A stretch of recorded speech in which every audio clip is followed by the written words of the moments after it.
La création de Jibril. On va parler de Jibril aujourd'hui, ce premier ange qui a été créé.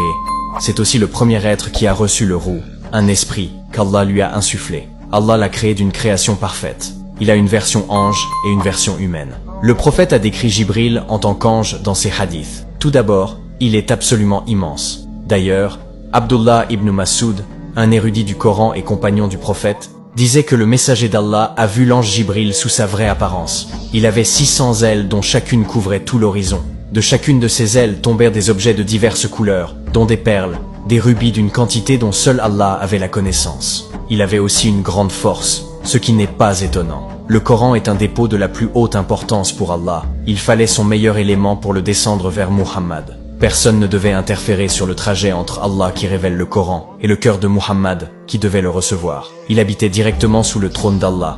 Tu imagines son rang? Il était obéissant, digne de confiance. Il avait une personnalité solide, ferme, bienveillante. C'était le chef des anges. Allah l'a surnommé, dans une traduction rapprochée, l'esprit. Il a même dit que c'était Sonru, ou encore Ar-Ruh al-Amin, donc l'esprit dépositaire, qui était fidèle et digne de confiance. Les savants de l'islam disent qu'il avait ce qualificatif de Ruh al-Amin, parce qu'il descendait et déposait dans le cœur du prophète ce qui allait nourrir son âme, par le Coran. Et c'est ce qui va nourrir l'âme des êtres humains. C'est ce qui va aussi leur apporter un Ruh, un esprit saint, à eux aussi.